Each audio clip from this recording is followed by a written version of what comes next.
Saudações dermatológicas, meu nome é Tiago Gondim, eu sou médico dermatologista, coordeno as pós-graduações em dermatologia do Colégio Brasileiro de Medicina e Saúde. Estamos aqui para dar início à nossa 10ª aula do curso de Hanseníase, nosso curso CBMS em Hanseníase e Leishmaniose. Então, estamos fazendo a leitura e comentário sobre o documento do Ministério da Saúde.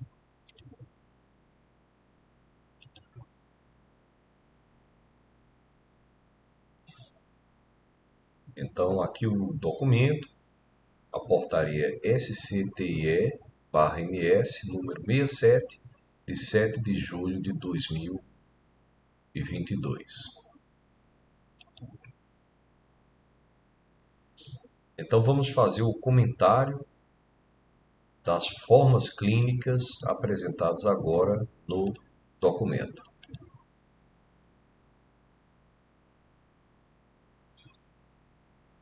Então, aqui ele inicia os aspectos clínicos dizendo que as manifestações clínicas e a patogenicidade da hanseníase estão relacionados a dois aspectos determinantes das condutas terapêuticas a serem seguidas.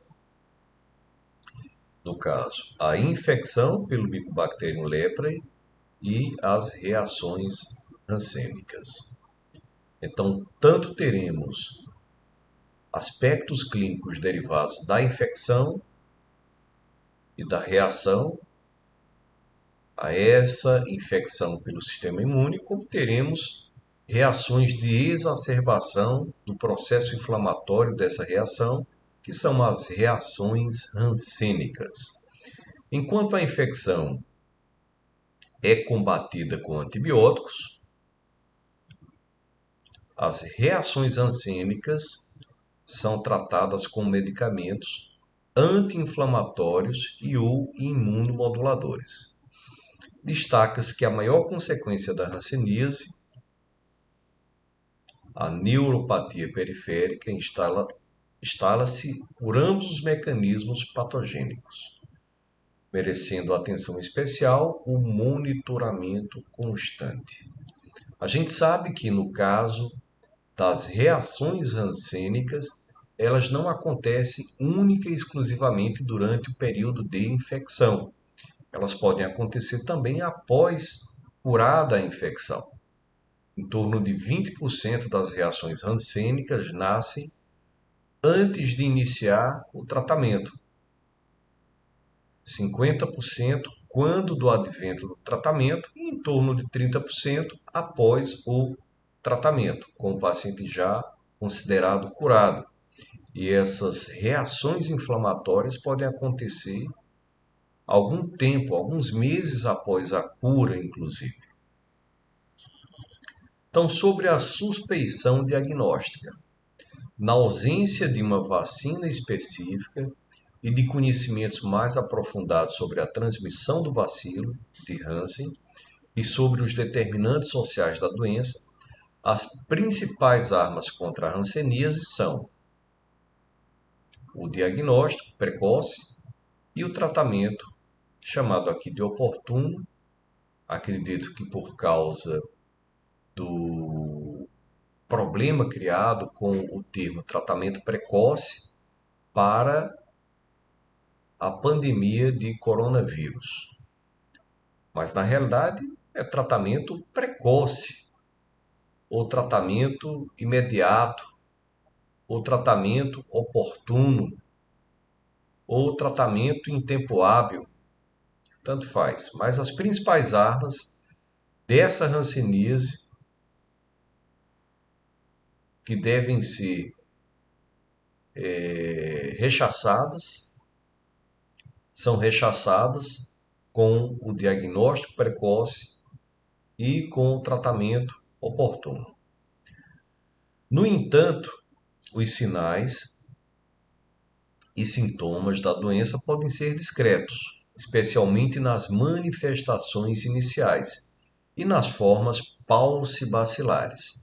Então, quando existem poucos bacilos, é comum que essas reações elas possam ser menores, que essas atividades inflamatórias possam ser menores, mas não necessariamente, visto que as reações rancênicas reversas acontecem nos pacientes com menor quantidade de bacilos. E às vezes a menor quantidade de bacilos referencia o maior ataque a esses bacilos, trazendo mais processo inflamatório, passando desapercebido pelos profissionais de saúde e pelos próprios pacientes. Então, as manifestações iniciais, principalmente em paucibacilares, podem passar despercebidas. Desse modo, a realização de atividades de educação em saúde para a população e a busca ativa de casos são estratégias essenciais para a detecção de casos e devem ser periodicamente realizadas, principalmente em áreas endêmicas.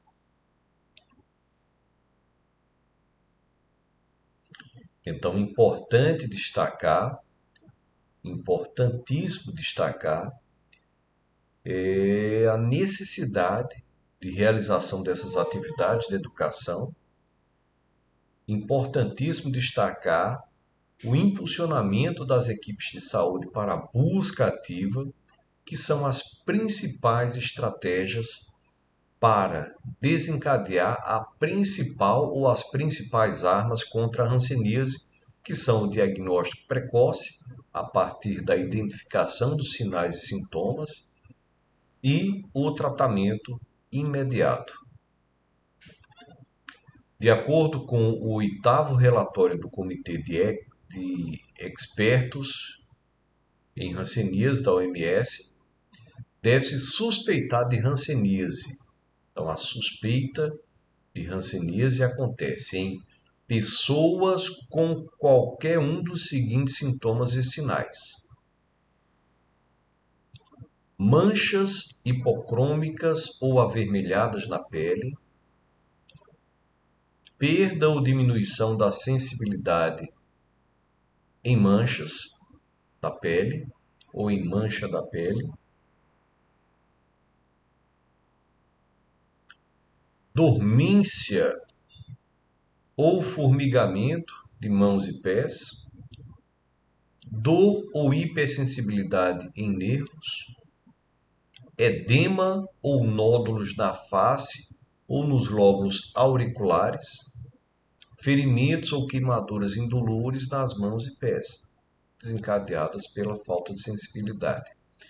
Então, suspeita-se do indivíduo com hanseníase quando se tem manchas hipocrômicas ou avermelhadas, perda ou diminuição da sensibilidade nessas manchas, dormência ou formigamento de mãos e pés, dor ou hipersensibilidade em nervos, edema ou nódulos na face ou nos lóbulos auriculares, ferimentos ou queimaduras indolores nas mãos e pés.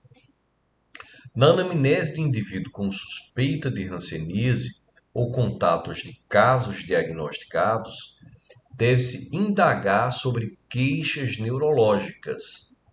Lembrar que um importante quantitativo de pacientes não tem avaliação neurológica durante o exame dermatoneurológico inicial, que faz o diagnóstico. Então, deve-se nesse exame indagar sobre queixas neurológicas, valorizando-se mesmo quando vagas ou imprecisas.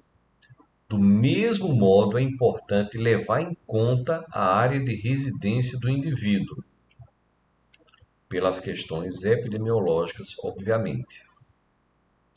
A sua história pregressa, relativa ao convívio em territórios endêmicos, nas últimas décadas, e especialmente o convívio com indivíduos acometidos pela doença, já que sabemos que a patologia ela tem uma transmissão por vias aéreas superiores e tem uma relação com o contato íntimo e prolongado com parentes que tenham hanseníase, visto que a genética é importante para a disseminação.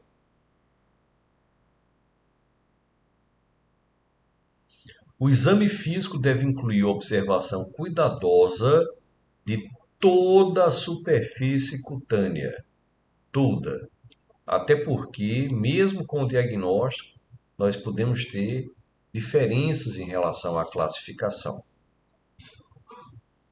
Sob boa iluminação, procedendo-se aos testes de sensibilidade em lesões da pele e ou áreas referidas pelo indivíduo como de sensibilidade alterada, ainda que sem lesões dermatológicas. Lembrar que temos também os casos das hanseníases neurais puras, que são aquelas hanseníases que não mostram alterações na pele, apenas alterações do sistema nervoso, alterações de troncos, alterações de filetes nervosos. Então, devemos fazer os testes de sensibilidade, mesmo que não tenhamos lesões dermatológicas, quando temos sensibilidade alterada. A avaliação neurológica deve incluir a palpação de nervos periféricos e os testes de sensibilidade e de força muscular nas mãos, pés e olhos. Então, avaliamos e palpamos nervos periféricos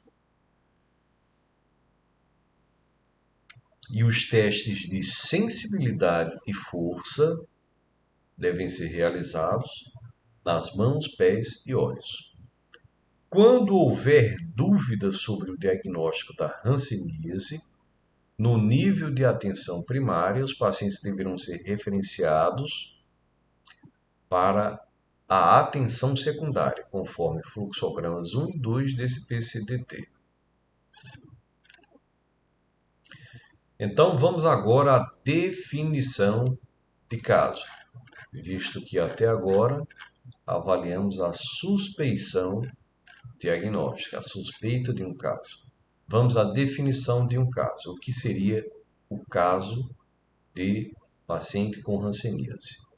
Então, o diagnóstico de hanseníase é eminentemente clínico, ou seja, não precisamos normalmente de artifícios para fechar o diagnóstico. E a maioria dos casos pode ser confirmada no nível de atenção primária. Quando persistem dúvidas após o exame físico, é necessário complementar a investigação diagnóstica conforme fluxogramas 1, 2, 3 e 4. Então, só devemos confirmar a partir de investigação com complementações quando há dúvida após o exame físico. O Ministério da Saúde do Brasil define um caso de hanseníase pela presença de pelo menos um ou mais dos seguintes critérios. Conhecidos como sinais cardinais da hanseníase. Então, quais são eles? Lesão ou lesões e ou áreas da pele com alterações da sensibilidade térmica e ou dolorosa e ou tátil. Espessamento de nervo periférico associado a alterações sensitivas e ou motoras e ou autonômicas. Presença do Mycobacterium leprae, confirmado na baciloscopia de esfregaço intradérmico ou na biópsia de pele. Então vamos repetir.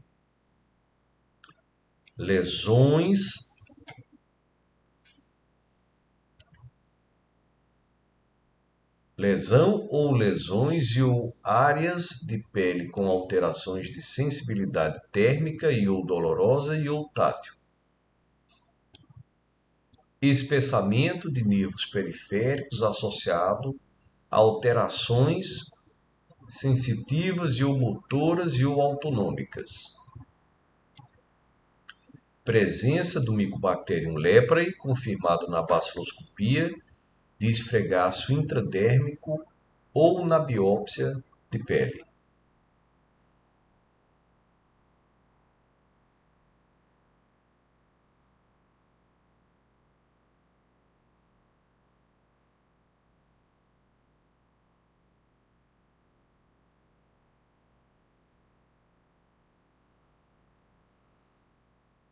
Então vamos à classificação operacional. Então essa classificação operacional veio a facilitar e a rapidamente designar qual seria o tratamento mais adequado. Então, após a conclusão diagnóstica, a partir do exame clínico e ou baciloscópico, os casos de hanseníase devem ser classificados para fins de tratamento, de acordo com os critérios definidos pela Organização Mundial de Saúde. Então, nós temos a hanseníase paucibacilar,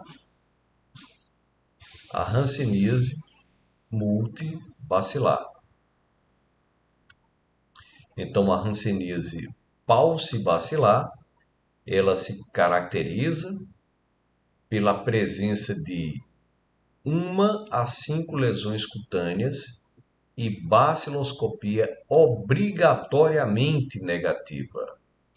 Baciloscopia obrigatoriamente negativa. Já os casos multibacilares são caracterizados pela presença de mais de 5 lesões de pele e ou baciloscopia positiva. Então aqui é IU, ou seja, a baciloscopia não necessariamente precisa ser positiva. Há consenso sobre a classificação como MB, multibacilar, dos casos de hanseníase que apresentam mais de um nervo periférico comprometido. Então, poderíamos também dizer que o caso é multibacilar, além de termos mais de 5 lesões, mais de um nervo periférico comprometido.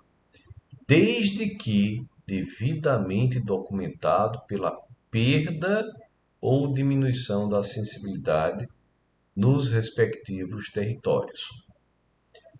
Para os casos que apresentam o comprometimento de apenas um nervo periférico, a OMS recomenda a classificação multibacilar.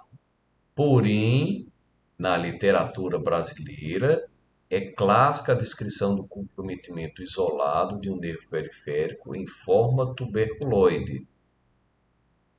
E a forma tuberculoide é uma forma paucibacilar, consensualmente conhecida como paucibacilar. De modo é aceitável que casos com comprometimento de um único nervo periférico sejam classificados e tratados como PB, paucibacilar, desde que tenha sido avaliado em unidade de saúde que contem com profissionais experientes no cuidado em hanseníase, que muitas vezes embasam essa decisão na avaliação clínica especializada e em exames complementares como baciloscopia e biópsia cutânea. Por outro lado, todos os casos de hanseníase que suscitem dúvidas sobre classificação operacional devem ser tratados como multibacilar. Então, todos os casos que suscitam dúvidas sobre a classificação operacional devem ser tratados como multibacilar. Então vejamos agora as formas clínicas. Embora a classificação com base no número de lesões seja suficiente para a escolha adequada do esquema terapêutico, o conhecimento das formas clínicas é de grande valor para as equipes de saúde, pois auxilia na identificação dos sinais e sintomas ligados a cada forma da doença, na correlação dos aspectos dermatológicos, neurológicos, imunológicos, baciloscópicos e dos mecanismos patogênicos subjacentes, além de facilitar a identificação e monitoramento dos pacientes com maior risco para apresentar fenômenos inflamatórios e dano neural. Então, embora a primeira classificação operacional em Palsy e multibacilar sejam importantes e definitivos para o tratamento correto, é importante esse conhecimento das formas clínicas que trazem uma visualização da maneira de reagir do paciente e até mesmo sobre as consequências da patologia, ou seja, sobre o prognóstico. O Brasil teve um papel de protagonismo na identificação de uma classificação racional para a hanseníase, a partir dos estudos de Rabelo, 1936, que descreveram pela primeira vez que a doença se manifesta no espectro contínuo de acordo com a intensidade da resposta imune do indivíduo à infecção. Essa ideia deu origem à classificação de Madrid, em 1953, que baseia-se nos achados do exame físico e de exames complementares, mas considera que o critério básico deve ser clínico, abrangendo a morfologia das lesões cutâneas e as manifestações neurológicas. Essa classificação considera que existem dois polos estáveis e opostos da doença, que são as formas tuberculoide e virchoviana, e formas clínicas interpolares instáveis, que aqui nós temos a hanseníase dimorfa, e uma forma inicial que apresenta discretas manifestações clínicas da doença, a forma indeterminada.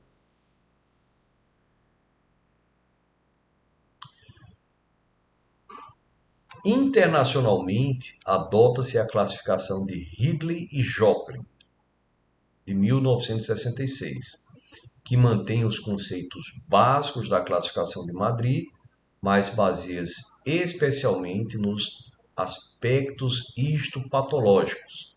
Então, enquanto a classificação de Madrid se baseava em critérios clínicos, a classificação de Ridley e Joplin toma como base os conceitos de Madrid, mas tem os aspectos histopatológicos das lesões como base maior, definindo as formas clínicas de acordo com a frequência e distribuição de células vacuoladas, células epitelioides, células gigantes, linfócitos e fibroblastos, considerando ainda a presença de infiltração em ramos nervosos, o infiltrado na faixa subepidérmica, a presença de globias e o índice baciloscópico no fragmento da biópsia. Em linhas gerais, essa classificação subdivide a forma dimorfa em 3 subtipos, que denominam como borderline tuberculoide, borderline, e borderline lepromatosa, de acordo com a proximidade de cada polo do espectro. Nesse PCDT, as formas clínicas serão descritas de acordo com a classificação de Madrid, adotada oficialmente pelo Ministério da Saúde. Então, por isso, aqui no Brasil, nós falamos mais em dimorfa tuberculoide, dimorfa dimorfa e dimorfa virchoviana, que são da classificação de Madrid. Então, vejamos a primeira, a hanseníase tuberculoide. Então, ocorre em indivíduos com forte resposta da imunidade celular específica, TH1, que por isso evoluem com multiplicação bacilar limitada, ou seja, ele consegue deter as células da doença, as bactérias. Então, evoluem com multiplicação bacilar limitada e não detectável pela baciloscopia do esfregaço intradérmico. O paciente apresenta comprometimento restrito da pele e nervos, que geralmente manifesta-se como lesão cutânea única e bem delimitada. A resposta inflamatória é intensa, com a presença de granulomas tuberculoides.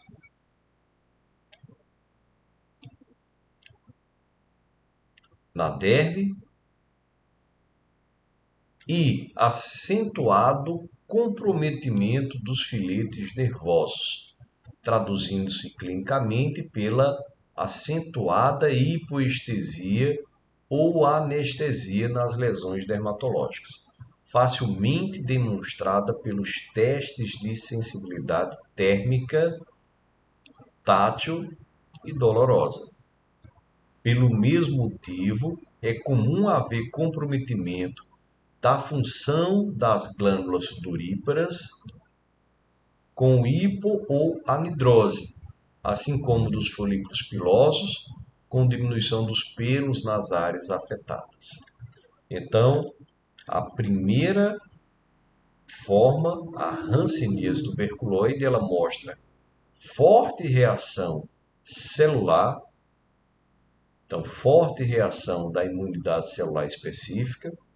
Por isso, ela tem uma limitação da multiplicidade bacilar, da multiplicação bacilar. Os bacilos não são detectados pela baciloscopia. Existe um comprometimento restrito da pele e nervos, com lesões cutâneas únicas bem delimitadas. A resposta inflamatória é intensa.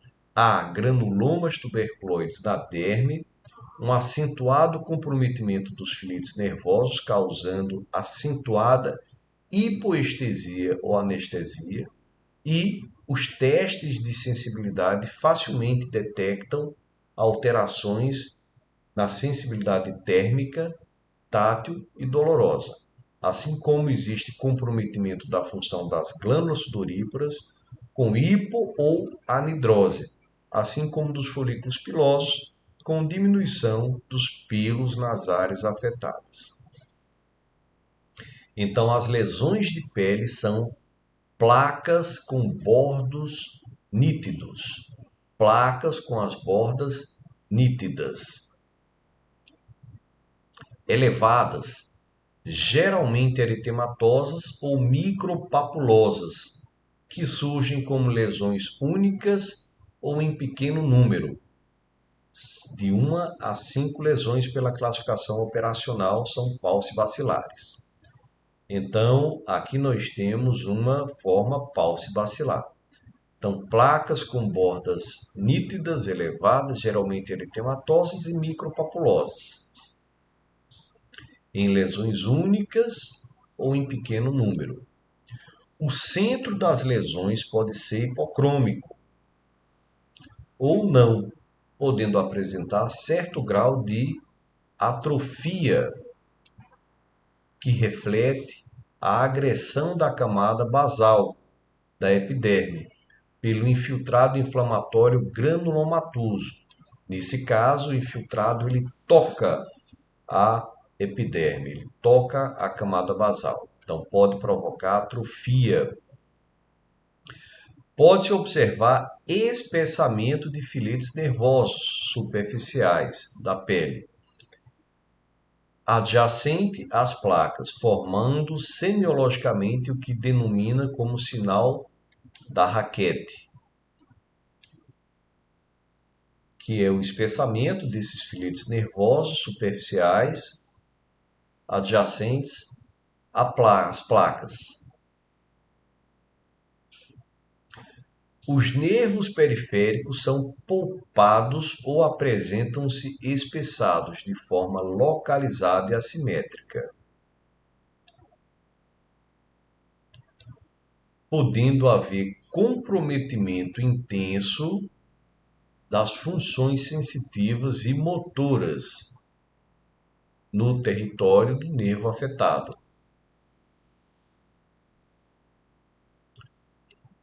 Por outro lado, pode haver áreas de pele com comprometimento sensitivo sem lesões cutâneas visíveis. Então, isso é o que a gente chama de hanseníase neural pura, quando não existe nenhuma lesão na pele. O que o texto está dizendo é que você pode ter no diagnóstico do paciente áreas comprometidas, porém sem lesões cutâneas visíveis. Então, vimos que o nervo periférico pode ser polpado ou pode ser acometido com espessamento, mas de forma localizada e assimétrica.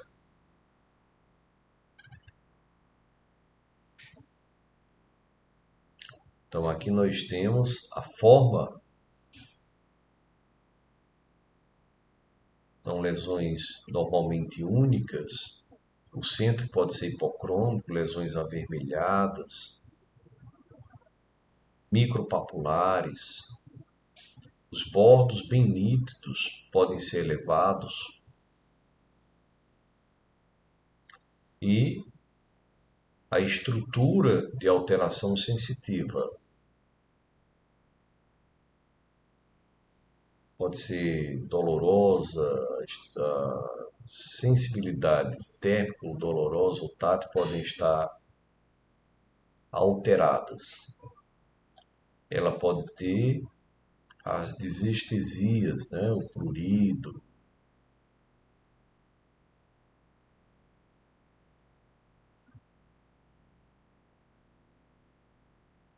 a anestesia, a hipoestesia.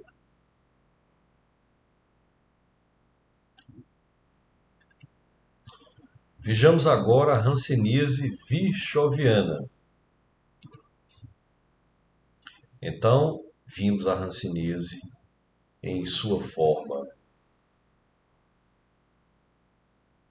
tuberculoide, agora veremos a virchoviana e faremos um comparativo. Então, nessa forma clínica, as manifestações cutâneas, neurológicas e a basculoscopia apresentam características totalmente contrárias da forma tuberculoide, ocupando o polo oposto no espectro clínico da hanseníase. Ocorrem em indivíduos que não ativam adequadamente a imunidade celular específica contra o Mycobacterium leprae, evoluindo com intensa multiplicação dos bacilos. Nós vimos que na hanseníase tuberculoide nós temos uma multiplicação limitada. Aqui é uma intensa multiplicação que são facilmente detectáveis tanto na baciloscopia como na biópsia cutânea. Então, facilmente detectadas. Facilmente detectadas. Embora ocorra ativação da imunidade humoral, com produção de anticorpos específicos contra o bacilo. Contudo, esses anticorpos não são eficazes. Então, Esses não são capazes de impedir o aumento progressivo da carga bacilar e a infiltração difusa, especialmente da pele, dos nervos periféricos, além de linfonodos, fígado, baço, testículos e medula óssea. Então aqui nós temos uma imunidade humoral ineficaz. O comprometimento cutâneo pode ser silencioso, através da infiltração progressiva,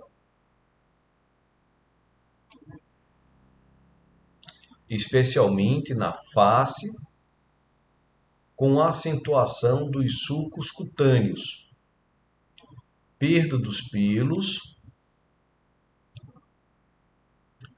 dos cílios e supercílios, a madarose, congestão nasal e aumento dos pavilhões auriculares. Então, esse comprometimento ele pode ser lento e gradual. Ocorre infiltração difusa também das mãos e pés, com perda da conformação usual dos dedos, que assume o aspecto salsichoide. Com a evolução da doença não tratada, surgem múltiplas pápulas e nódulos cutâneos, assintomáticos e de consistência firme. São os rancenomas, geralmente acastanhados ou ferruginosos em termos de coloração. Então a gente já nota uma diferença gritante em relação à hanseníase tuberculoide, que apresenta uma ou poucas lesões. Aqui nós temos uma infiltração progressiva que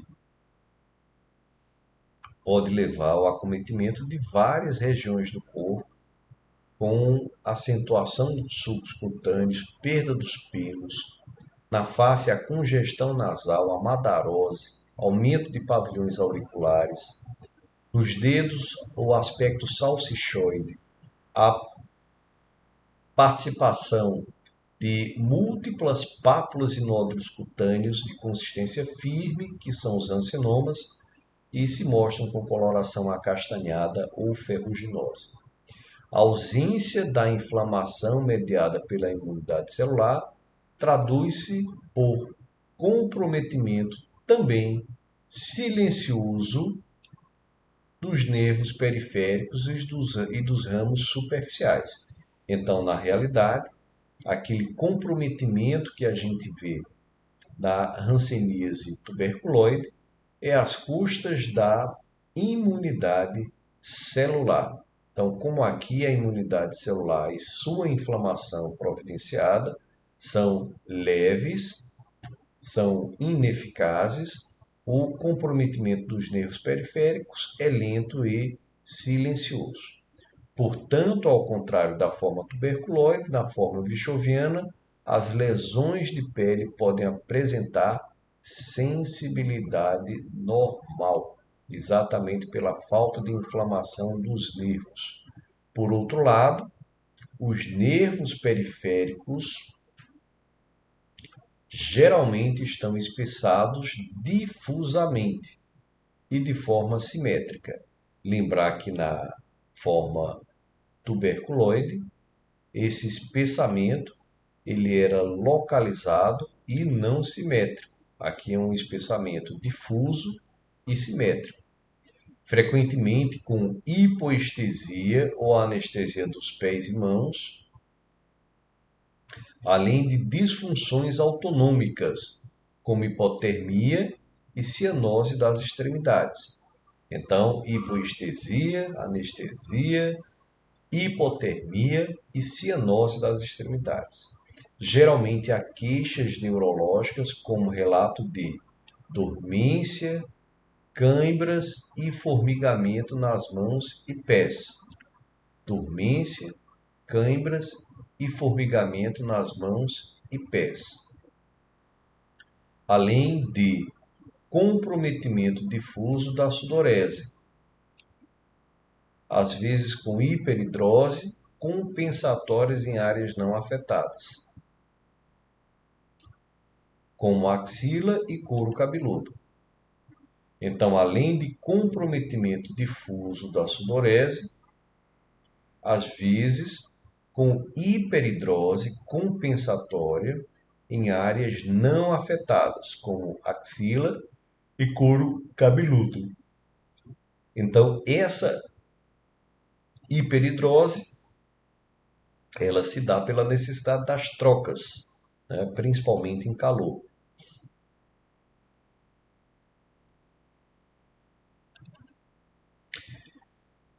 Desse modo, embora o primeiro sinal cardinal da doença possa estar ausente, frequentemente o diagnóstico clínico pode ser estabelecido com base no comprometimento cutâneo exuberante, associado ao segundo sinal cardinal, espessamento dos nervos periféricos, associado a alterações sensitivas e ou motoras e ou autonômicas.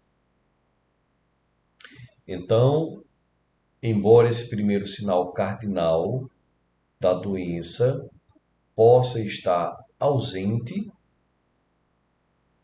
o comprometimento cutâneo exuberante, associado ao segundo sinal cardinal, espessamento de nervos periféricos, associado a alterações sensitivas e ou motoras e autonômicas.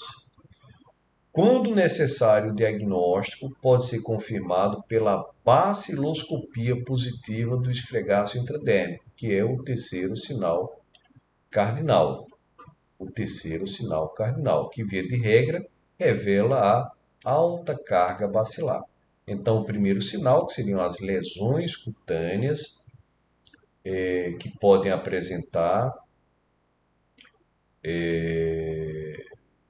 anestesia, que podem apresentar alterações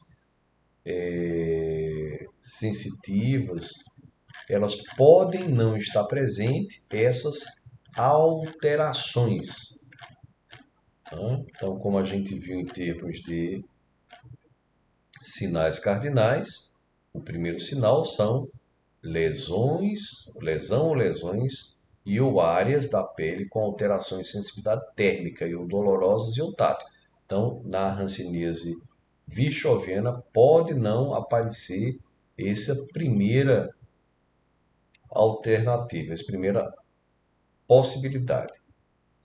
Aparecendo, contudo, a segunda, né, especialmente de nervos periféricos, associados a alterações sensitivas e ou motoras e ou autonômicas, e a terceira, a positividade da baciloscopia ou da biópsia.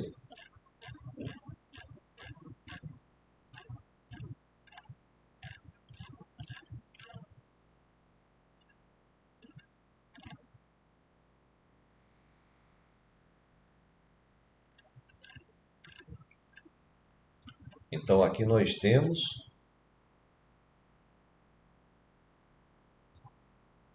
pápulas e nódulos distribuídos simetricamente no corpo,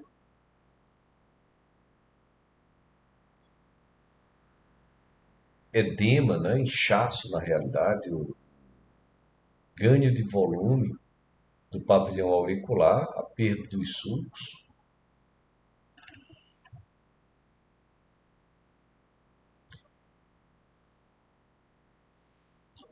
Bom, então faremos agora a avaliação da hanseníase dimorfa e da hanseníase indeterminada.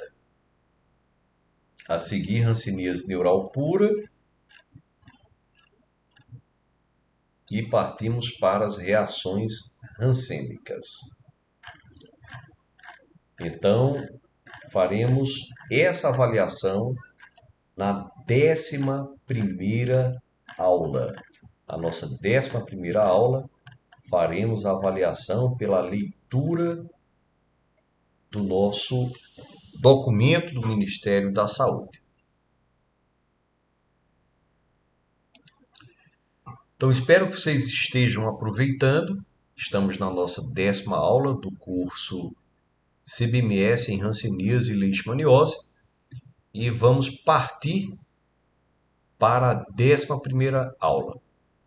Saudações dermatológicas, meu nome é Tiago Gondim e por hora me despeço.